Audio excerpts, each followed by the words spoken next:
Golden State Media Concepts bring you Book Review Podcast, a haven for bookworms of all ages and the widest genres, from mystery to memoirs, romance to comedy, fantasy to sci-fi. If you love to read, this is a podcast for you. It's the Golden State Media Concepts Book Review Podcast.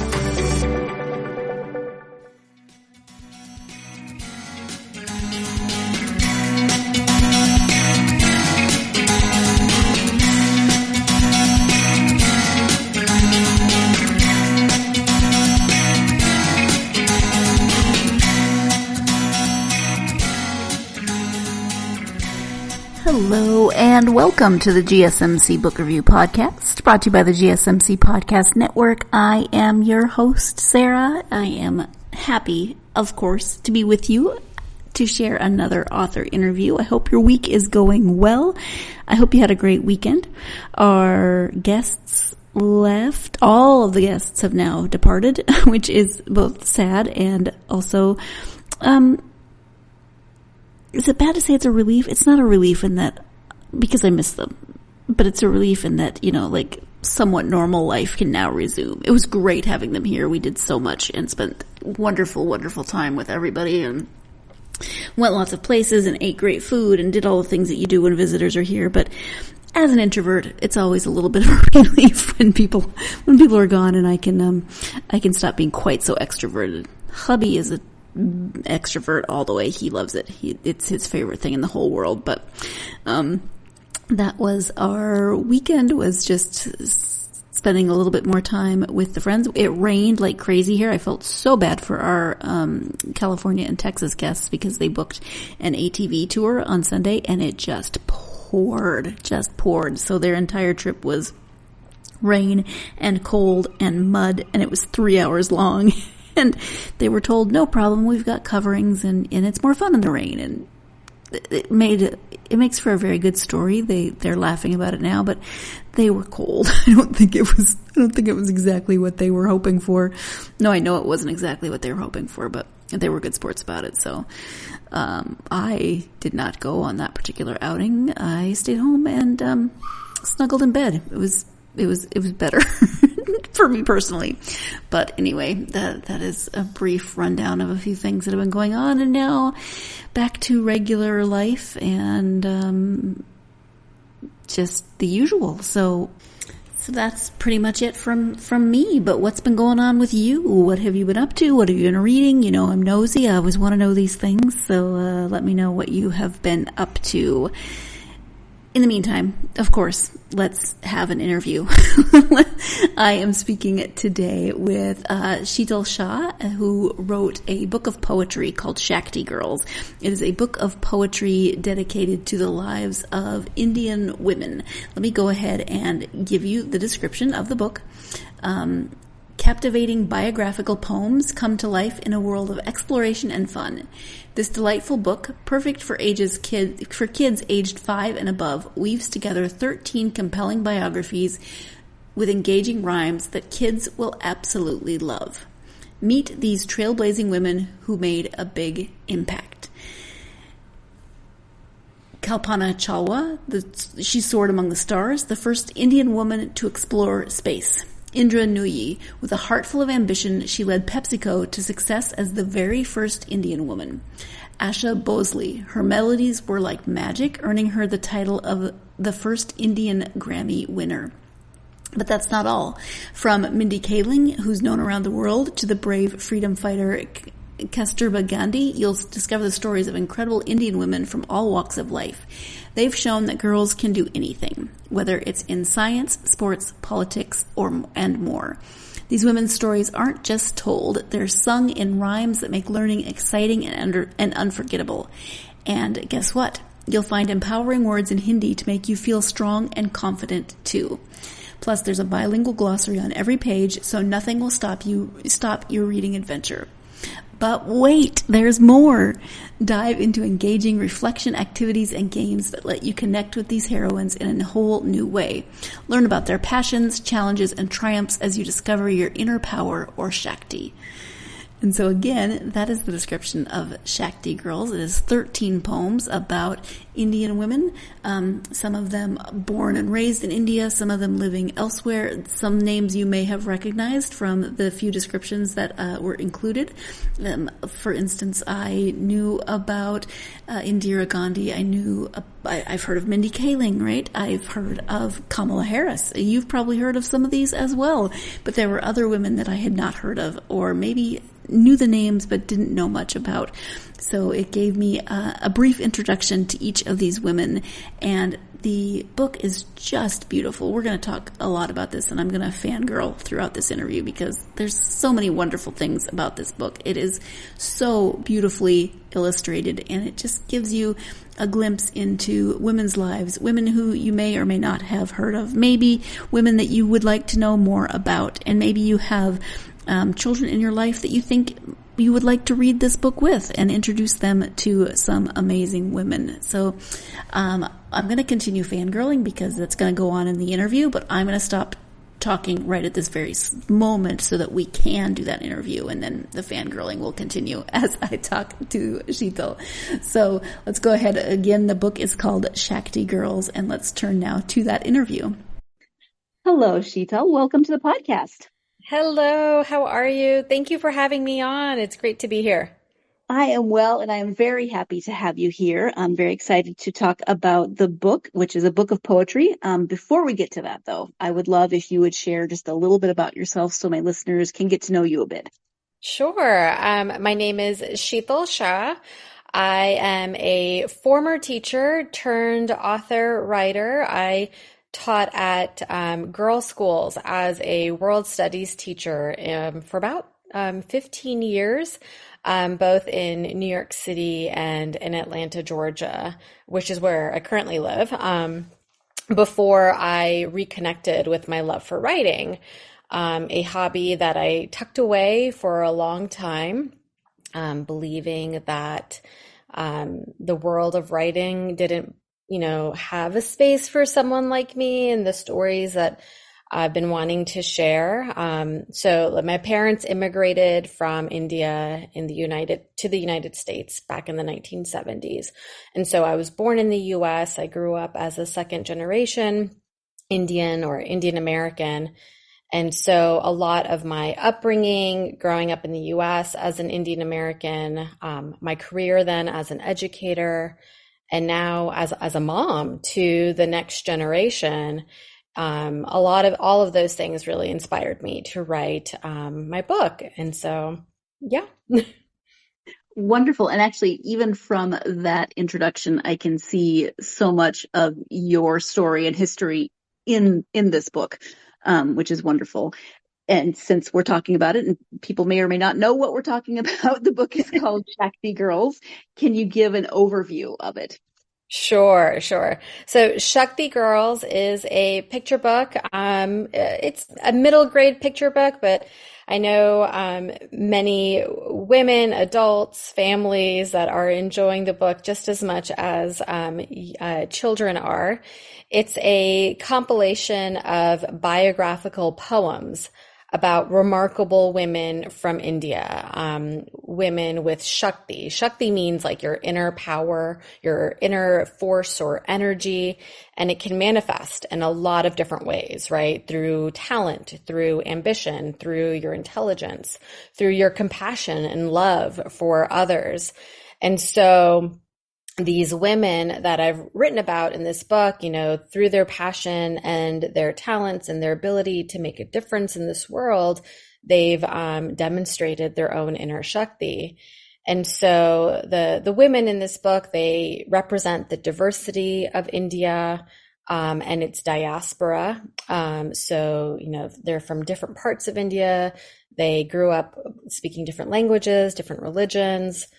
Some were born and raised in India, some immigrated to other parts of the world, and some were born and raised in the US or in the UK or, and raised by parents who immigrated from India. And it was important to me that I captured the different generations because knowing that, there is this vast and deep history of Indian diaspora and immigration. And so I know having that was important for readers to be able to connect and be inspired by these stories. And so, the stories are written in poems, they're written in rhyme. That was, very much influenced by my background in education. There's so many things that I love about this book. One of them is the diversity of the women that you chose, in that even I, as someone who grew up in the US and was still able to recognize many of the women in the book, and then some of them were new. But I think most people are going to at least recognize a few of the women. Was it hard to choose which women to feature? Yeah, it was. It was really hard. It took me a long time to figure out, so as I started to do the research for this book, I discovered that there were so many remarkable women then and now, connected to India with Indian roots that I could write about. And I remember thinking, where was this story when I was a child? I needed this story. I needed her to inspire me, But here I am in my adult life reading these stories, feeling such inspiration, giving me the confidence to write this book. And so now I've got this list of like 40 women from different industries who've done remarkable things, each in their own unique and innate way. And how do I pare this down? And, one of the first things I knew I had to do was make sure I had representation of women from different industries. And that was really important to me because, I wanted children, to realize that they can follow their passion, they can follow, what their interests are, and be able to make a difference, being true to who they are, being true to their authentic self, and that they were all born with this unique gift, this unique Shakti, right? And so, instead of having to fit a mold or, feeling this pressure to, I have to do this because this is what society is telling me, that people like me should do, I wanted to build a book where children can be like, oh, I can follow writing. I can do the arts. I can be a teacher or a politician. There is, space for me to follow those interests that I have. So that was the first thing, I needed women in this book to represent a variety of industries. So we have athletics, politicians, we have artists, actors, CEOs. And so really capturing that was important to me. And then from there, kind of categorizing and sorting all the women that I've researched, I also went to my family. I went to my parents, who, grew up in India for most of their life before coming to the US. And I asked them, without looking at my list, from your childhood, from your, knowledge, who were the women in history that really stood out to you that you still remember? And so, I remember my parents saying, oh, Shakuntala Devi is a really prominent person in India's history. She was, a mathematician and, defied all kinds of stereotypes and, came out of, was born in poverty and found her way by, following her, her gift and her natural passion for mathematics, and is a Guinness Book World Record breaker. And so it was actually through my parents I learned about her. And so that was, another way I was able to kind of pare down the list, or asking children, asking family members and friends.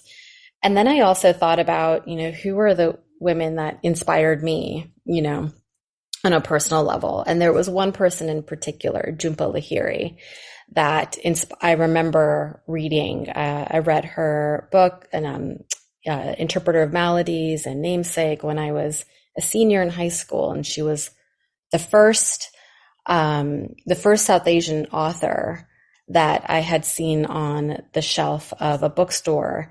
And that was really the first time where I saw, saw myself in the pages of a book and saw myself represented in her stories. And that had a profound impact on me. And so it was important to me that I included a little bit of myself in who I selected in the women in this book. Now that you know a little bit more about Shetal and about this book, Shakti Girls, we're going to go ahead and take our first break of this episode. When we come back, we'll talk more about the inspiration behind the writing of this book and the poems and the women involved. So stay tuned. You're listening to the GSMC Book Review Podcast, and I will be right back. Are you tired of the same old news? Are you sick of the seemingly endless political spin and negativity? The GSMC America Still Beautiful podcast is a weekly news podcast covering all the top positive and uplifting news stories. We cover stories that will inspire, uplift, and remind you of the good in the world. Tune into the Golden State Media Concepts America Still Beautiful podcast to get all the great and positive news stories of today. Download the GSMC America Still Beautiful podcast on iTunes, Stitcher, SoundCloud, Google Play, or anywhere you find podcasts. Just type GSMC in the search bar.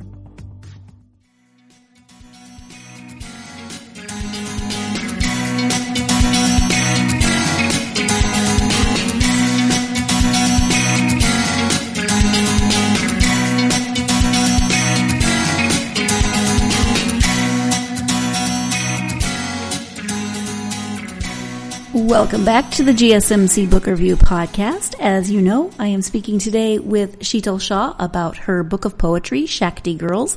Let's go ahead and return to that conversation. And that's one of the things that I so appreciate about the interviews that I do for this podcast is I've met so many authors who now are able to bring books to life that they didn't have growing up. You didn't necessarily see yourself represented in the books that you read. And so I love that you are not only doing that, but also, young women can see themselves in this book, but they're also learning history and learning about women who did amazing things. What was your initial inspiration to just sit down and compile the list of women you wanted to do and make this book? So, my inspirations are to write this book. I mean, they come in layers. There are so many aspects of my background that really pushed me to write this book and inspired me to write this book. You mentioned my childhood, right? And that had a huge part in why I wrote Shakti Girls. The not seeing or knowing about many of these Indian women, these trailblazers growing up. I didn't learn about Indira Gandhi until later in high school. And even then it was maybe like a line or two in my textbook. Kasturba Gandhi was another woman I didn't know about until a couple of years ago. And she's the wife of Mahatma Gandhi, prominent freedom fighter for India's independence movement. And many of the ideas and philosophy or approach that Mahatma Gandhi took to protesting against British rule actually was inspired by his wife, by Kasturba Gandhi. And I didn't know any of this. I didn't know that women had such a prominent role in that movement until a few years ago. And so realizing this now and, looking back on my childhood, I've wondered, what sort of impact would it have had on me? If I had known this, growing up in the U.S., would I have found my voice sooner? Would I have developed a stronger sense of self and confidence earlier? Would I have spent more time embracing my interest in the liberal arts instead of feeling this pressure to fit a mold when I was younger? And so I often think about the quote by Billie Jean King on the importance of being able to see it to be it. And so I didn't really realize what all my career options were at a young age when there are so few laid out for me. And so remembering what that felt like and what that experience was like, having very little representation that I could connect with or relate to, was a huge driver in writing this book. And then later becoming an educator at a girls' school, both in New York and Atlanta, serving, a diverse student body, and realizing through both practice and experience the value of a curriculum that reflects the identity, the diversity, the gender of the students that I'm teaching, and what profound impact it has on their sense of belonging and their self-esteem.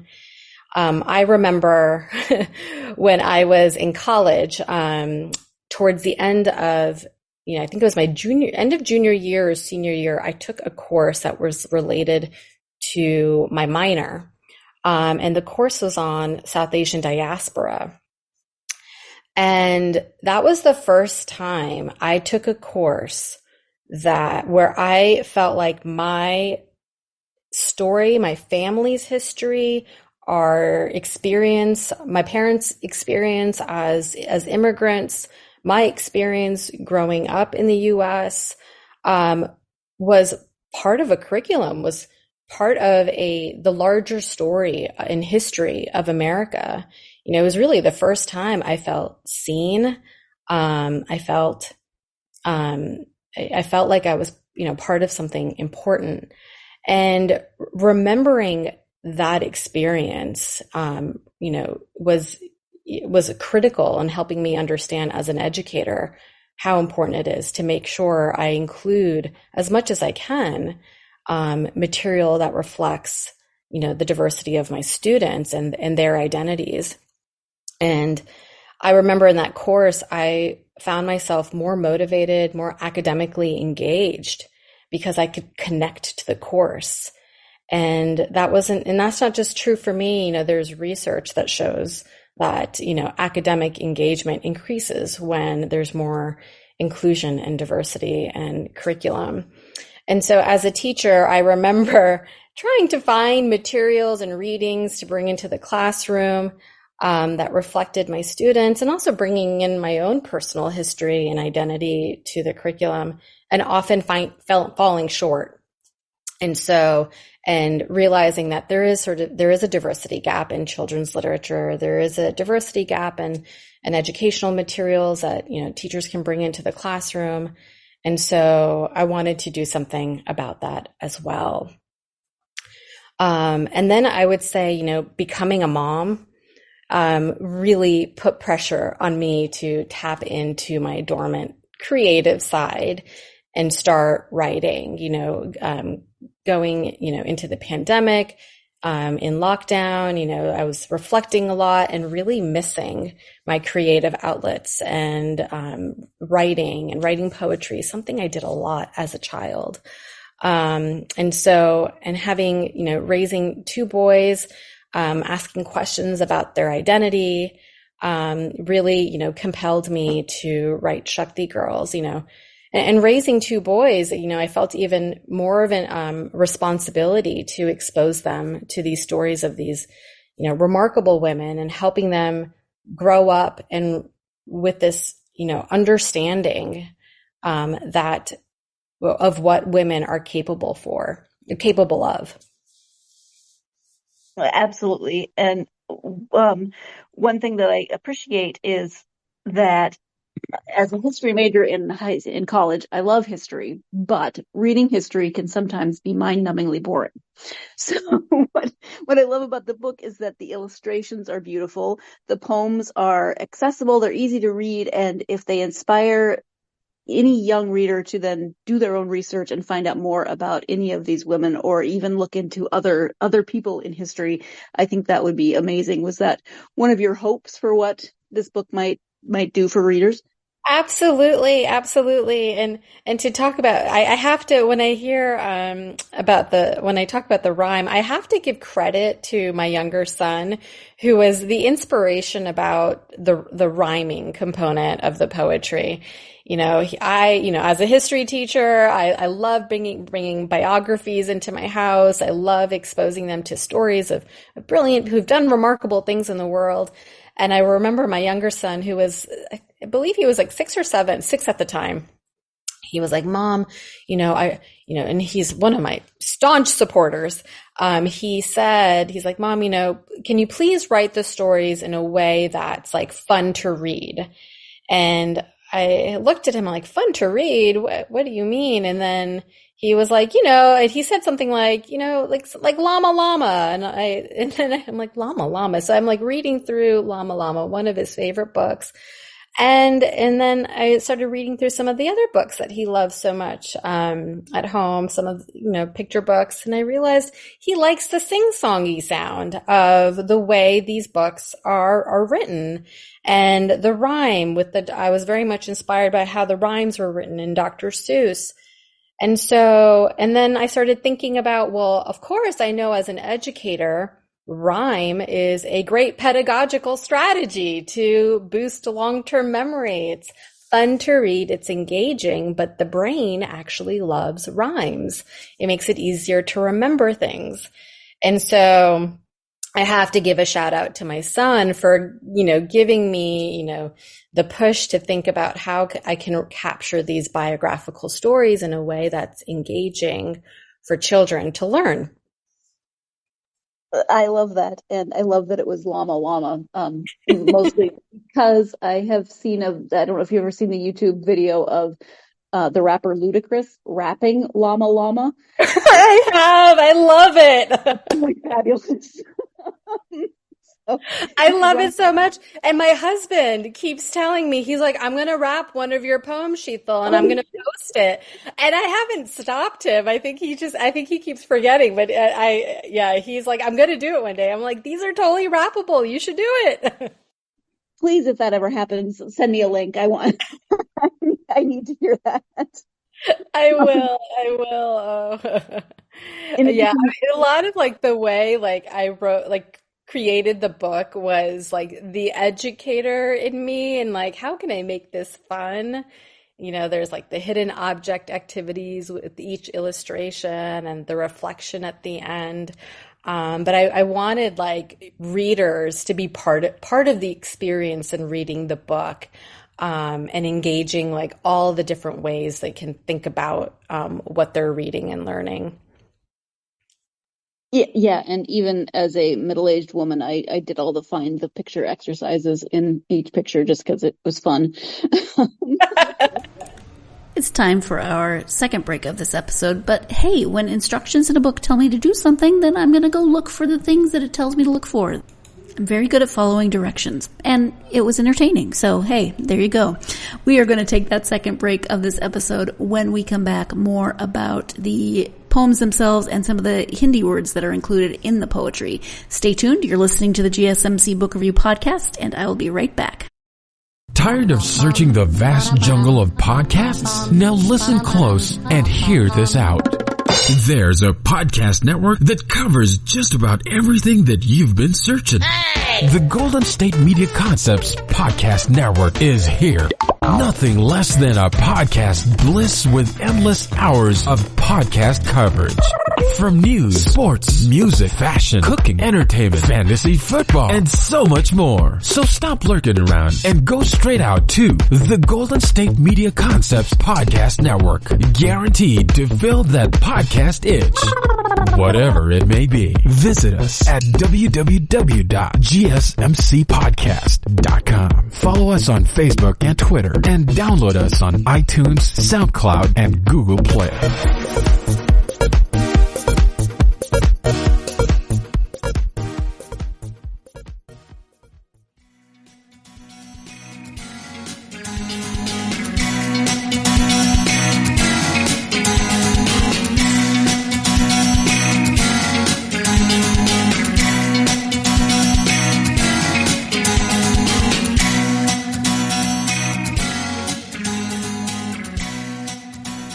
Welcome back to the GSMC Book Review Podcast and my conversation about the book of poetry Shakti Girls. I'm speaking, as you know, with author Shetal Shah. Let's go ahead and return to that interview.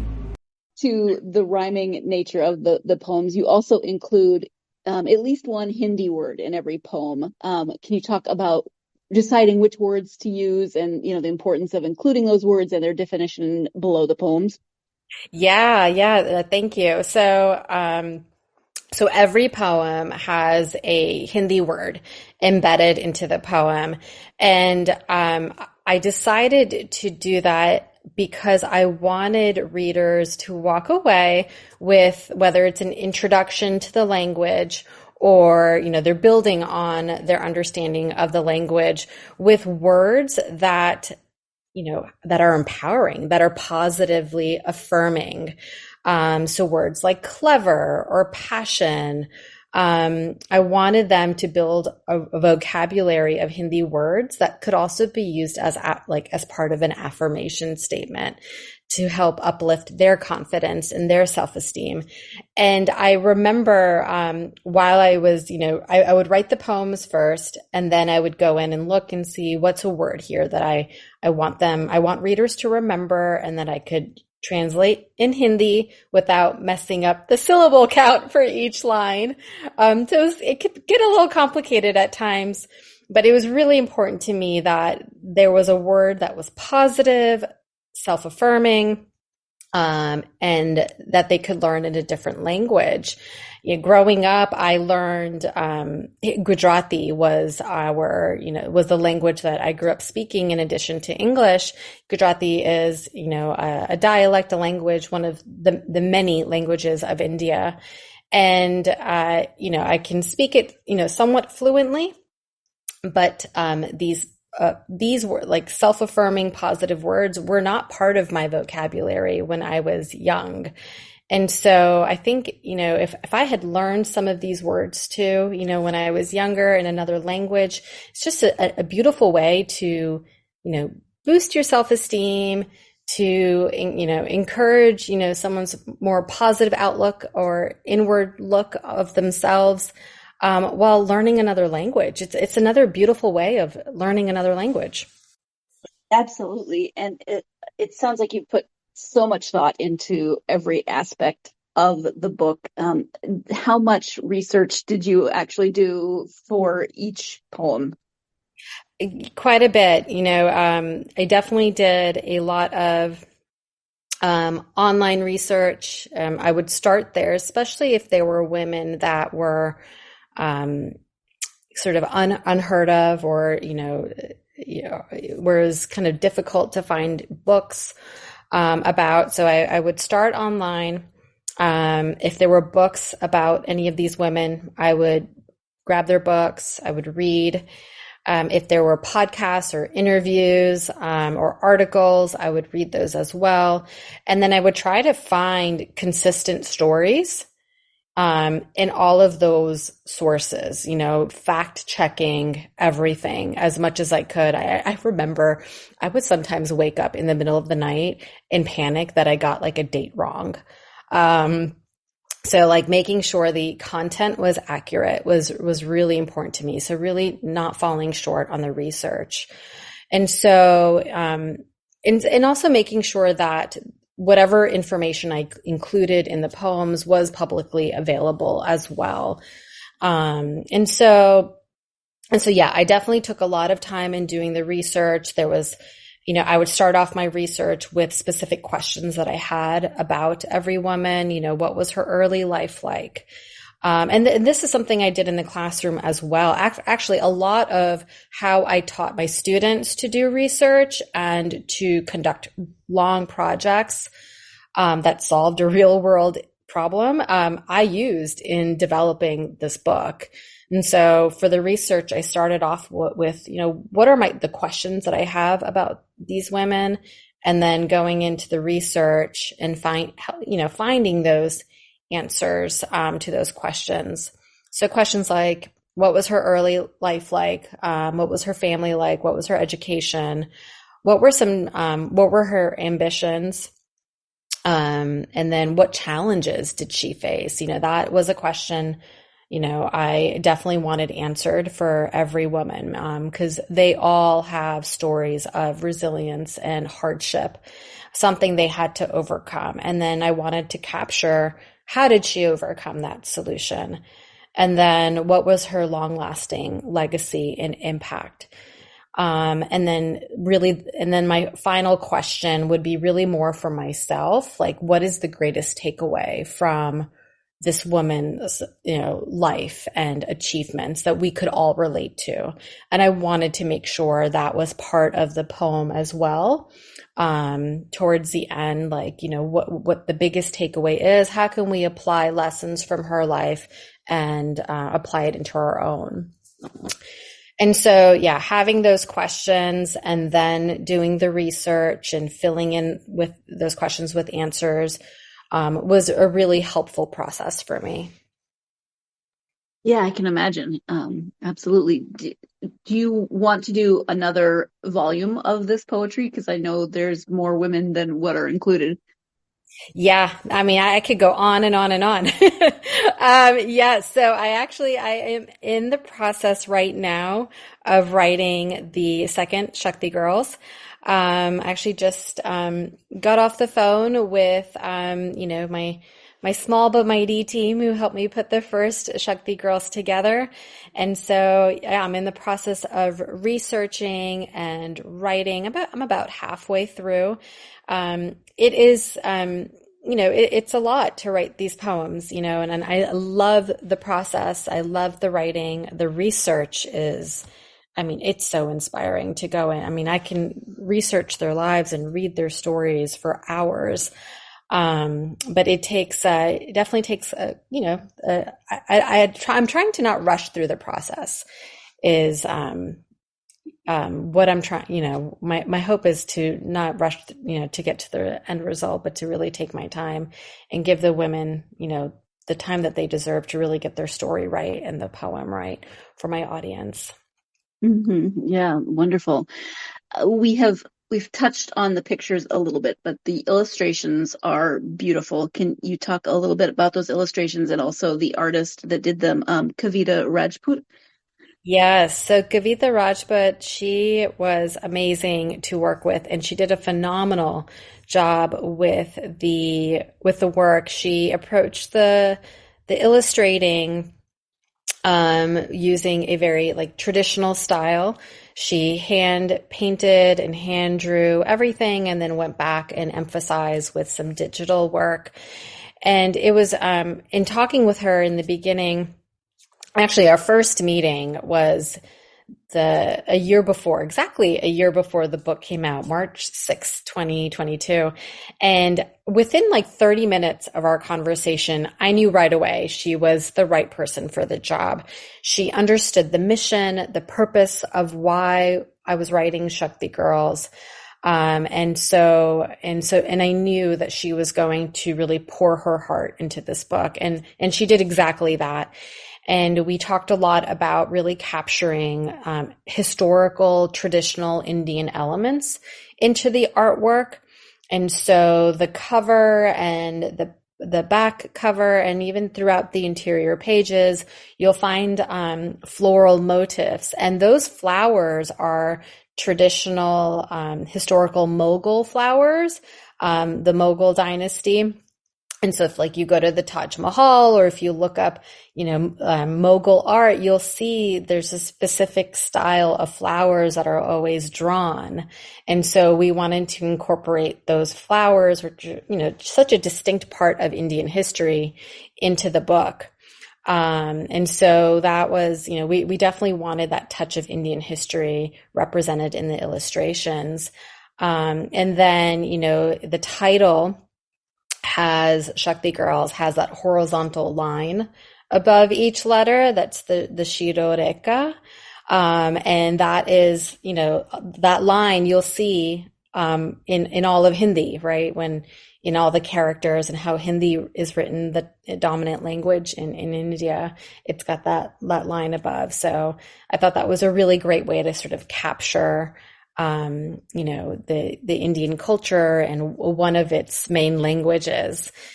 And then the color of the book as well, it's in that sort of that emerald green color. And that was something I really wanted because I knew it was one of the feminist colors. Also one that, embodies nature. I feel very much at peace and at ease with the color green. And I remember, I think it was several years ago, during the Me Too movement, there were many, prominent Hollywood women from Hollywood, producers, directors, actors who attended the Oscars, and they were all wearing emerald. And so, and it was actually, that was the first time I learned and I realized that emerald, that green, is another color of feminism. And so I was like, I want to bring that color into the book as well. It's also the color of intelligence.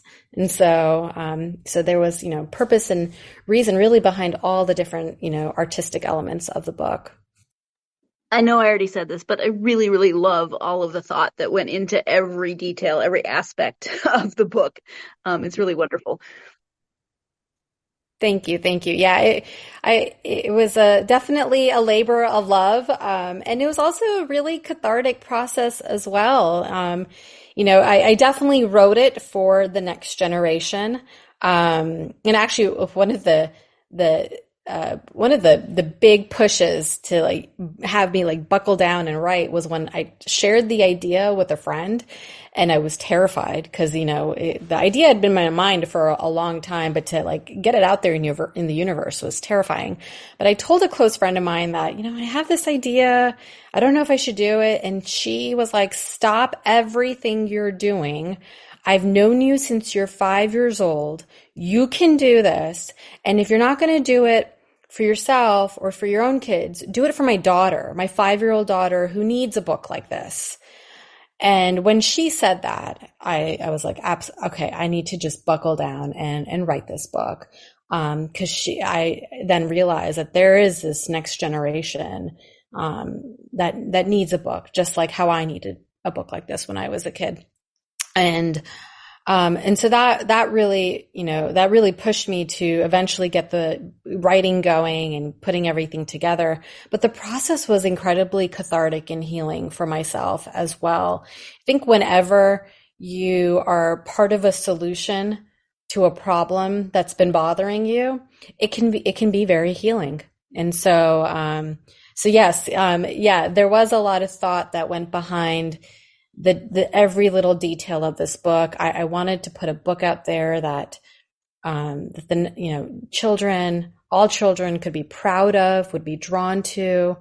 I wanted children from who couldn't feel like they could connect with the women, maybe different backgrounds. I wanted them to pick up the book and feel enticed to read it and to learn about a different part of the world, to see through and step through a window outside of their own. And so I knew it was important to really, to really think through all those details, and put something that children could be proud of holding.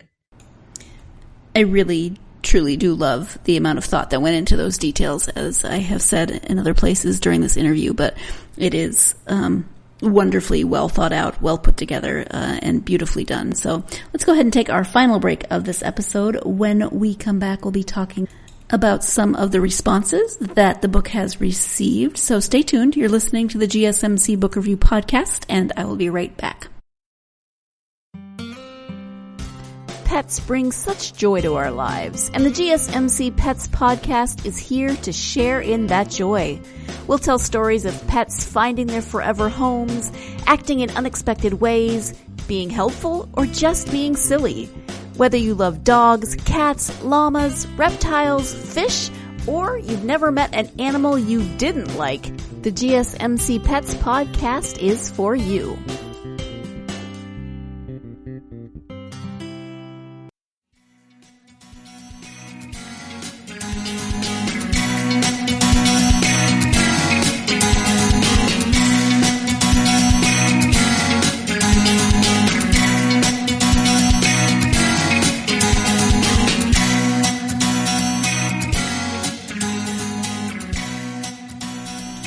Welcome back to the GSMC Book Review Podcast and the conclusion of my interview with author Shetal Shah.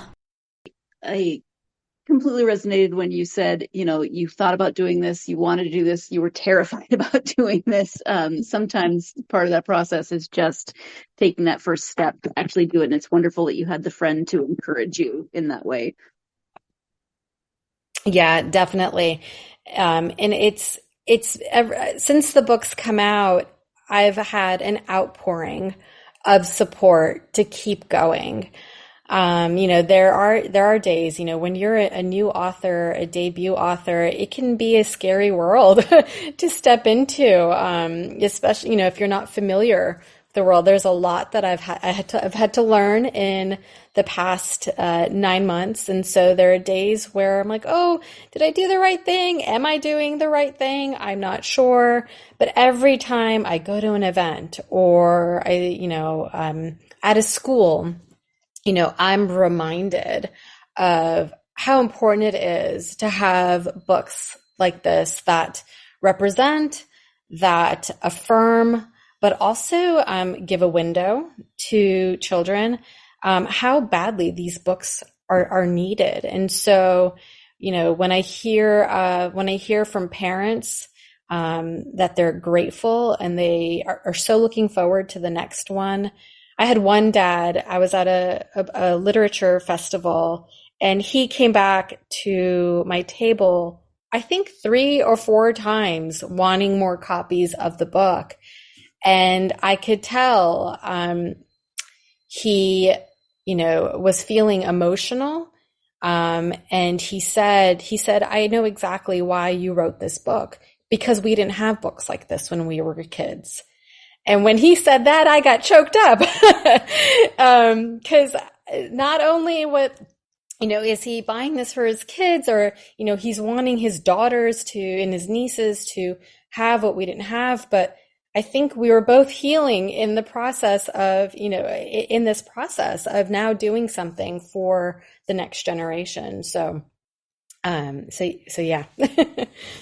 I can only imagine he kept thinking of more people he could buy it for. That's why he kept coming back. Exactly. And I think his wife was like, "Oh, go back and get more. We have this niece and that niece and Diwali's coming up." Absolutely. Oh yeah, we're almost at Diwali. It's a perfect gift. Yeah, exactly. Yeah, we are. I can't believe this year's going by so fast. Let's not go there.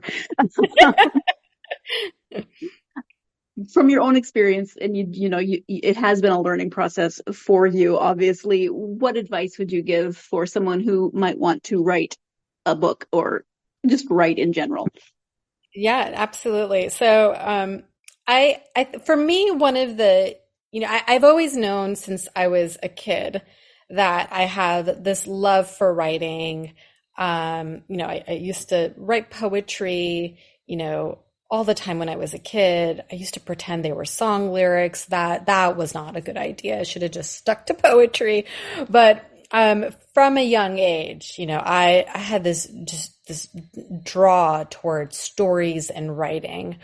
And so I always knew in the back of my mind that one day I would write a book. And I think one of the challenging parts in writing a book was not knowing what to write about, what my story was. I had a lot of story ideas, but when it came down to sitting down to write, I would often, freeze up. And so, I think it was when I took time to kind of look within myself and listen to what really mattered to me and, what was really churning my emotions and firing up. And that's when I started realizing this is what I need to write about. This is what really matters to me. And so writing for a purpose, having a mission behind my writing was a huge motivator to help me push through any uncertainty that I felt, any doubts that I felt about whether or not I should do this. Am I the right person for this? Do I belong in this space? Like all those doubts, I was able to put behind me because I knew this book mattered. I knew it had purpose. I knew it had to be out in the world. And so that really, that really helped me kind of get myself out of my own way. And then, really being patient with the story. And so, I mentioned before with the next volume of Shakti Girls, I don't want to rush through it. I write and then I take a break. I go back to edit. I do that many times. I bring on a professional editor to help me, knowing where my strengths are and where I'll need support. I think that's a really important part of the process as well. And I knew that if I indie published Shakti Girls, I self-published, and I knew that in order for me to do that well, I have to be honest about, where I'll need support and where I'll need to build a team to help me through the process and put out a strong, compelling book. Yeah, the team I think is so important. As you mentioned, you have that small but important group that has helped you really figure things out, right? Yeah, definitely. I had an editor, an illustrator. I had someone help me with marketing. And then I even had a lawyer. I can't say everyone needs a lawyer, but for me, writing a nonfiction and doing this for the first time, I wanted to, make sure that I had all my T's crossed, my I's dotted, I was on the right track. And so for me, having a lawyer help me through all that was really important. Yes, you don't always think about those things. Yeah. So it's good information. When you take the time to read just for you, who are your favorite authors and what are some of your favorite genres? It's funny. It kind of depends on my mood. If I'm on vacation, I definitely want a light read, something fun. And so I actually just finished reading The Love Match by Priyanka Taslim. Really enjoyed that book. It's, sort of a rom-com, sort of a type book. And I just really enjoyed it and loved the cultural connections and learned a little bit more about Bangladeshi culture as well. And so really enjoyed that book. But now I've completely switched gears and I'm reading a book by psychologist Dr. Lisa Damour.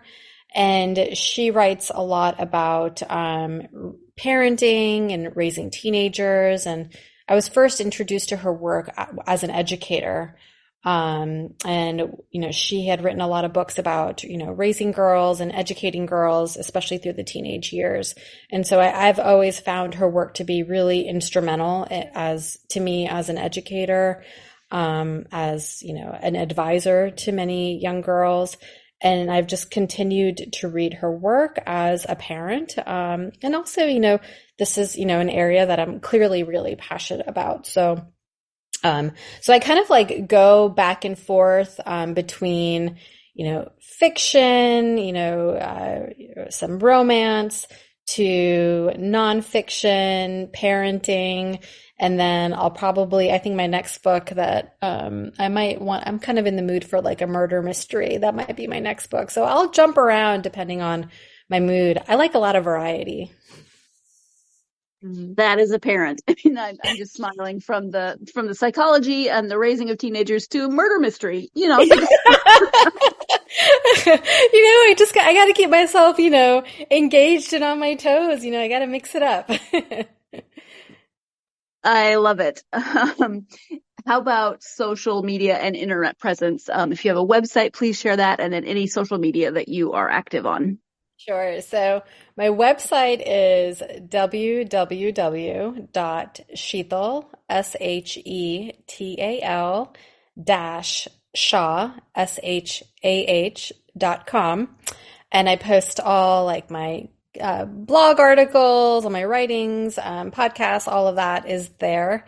And then I'm mostly active on Instagram. So my handle is at shetal.shah.writes. But you can also find me on Facebook as well. I've just dipped my toe in TikTok. I don't know if that'll last. But I've had some young folks in my life tell me I should give it a try. So we shall see where that goes. It's an interesting place. I will say that for it. Yeah, I'm a little scared. Scared that I might get sucked in and I won't know when to stop. Because, an hour will go by. I'm like, oh gosh, I was supposed to use that hour to write. Exactly. Yes. I know exactly what you mean. Thank you so much. I really appreciate you taking the time out of your day to talk to me about the book and the inspiration for the book and answer all my nosy questions. I so appreciate it. No, thank you so much for having me on. It was such a joy talking to you and getting to know you a little bit better. Thank you once again to Shetal for joining me for this interview to share this book with me, and so I can share it with you along with the creation of the book and everything that went into that. Thank you so much. As you probably guessed, I really, really enjoyed this book. I want to give it to several young women in my life that I can think of off the top of my head. Maybe you can think of not just young women, any young people in your life who you think would enjoy this. We talked a little bit about Diwali there in the interview, and I have absolutely no idea if Diwali is an occasion for giving gifts. I need to do more research on Diwali. That is on my list of things to do. I know it's coming up, but you also know me, and you know that I will give gifts for any occasion, including, Tuesday. So with Diwali coming up, or with the holidays coming up, there's lots and lots of holidays coming up between now and the end of the year. Maybe you know some people who would really enjoy this book, who would really enjoy learning some new words, some empowering words, learning about some amazing women who did some incredible things in their lives. And then these poems might inspire them to learn more about those women or look up other women who were in similar fields or have similar interests to the person reading the book. At any rate, there's a lot of reasons why you should pick up this book. Maybe you just want to read it. Maybe you like to find hidden things in pictures and read poetry along with that. Whatever that reason is, go out and find yourself a copy of Shakti Girls, and I think you'll be very, very pleased that you did. So thank you to Shetal again for joining me. Thank you, as always, to you for joining me for this episode. I hope that you will join me for the next interview when I have returning author Mary Kellykoa coming back. We are going to talk about the second book in a series, Deadly Tides. She was here before to talk about the first book in this series, so I'm looking forward to having her back on the podcast, and hope you will join me for that episode. In the meantime, as you already know, there are several things that you can do if you are feeling in a very helpful mood right now to help get this podcast out to more listeners. I greatly appreciate everything that you do just by listening to this podcast, but if you wish to do a few things more, you can like, subscribe, follow, what have you on the podcast, on the platform that you listen to the podcast on. That way you'll always know when there are new episodes, and it does help. You can also leave a review, written, starred, what have you. Regardless, it helps. It can be a one-sentence review. It can be a wordy paragraph. It can be constructive criticism. It can be a glowing review. Whatever is inspiring you to write, I appreciate it. Thank you in advance. And also social media. I always love hearing from listeners, so you can follow the podcast on Facebook, Twitter, Instagram, and TikTok. Come tell me what you're reading. Oh, if you celebrate Diwali, tell me what that celebration looks like. Tell me what the traditions are in your family, especially since it's coming up. What are you doing this year? Are there books that feature Diwali? I've read one. It was a romance, and it took place at Diwali, and it was very cute, and I liked it. I think it was called Holly Jolly Diwali. So, I love holiday themed books. So if there are other books that you read because I don't know, just tell me. Please come tell me. Is that enough begging? Please tell me what you're reading. At any rate, yes, you can do all of those things, and it helps to get the podcast out to more listeners. And I thank you in advance, and I greatly appreciate you, as always. I hope you're having a wonderful week. Regardless of what that week involves, I really, really hope that you find plenty of time to get yourself lost in plenty of good books. Thank you so much. You've been listening to the Golden State Media Concepts Book Review Podcast, part of the Golden State Media Concepts Podcast Network. You can find this show and others like it at www.gsmcpodcast.com. Download our podcast on iTunes, Stitcher, SoundCloud, and Google Play. Just type in GSMC to find all the shows from the Golden State Media Concepts Podcast Network, from movies to music, from sports to entertainment, and even weird news. You can also follow us on Twitter and on Facebook. Thank you, and we hope you have enjoyed today's program.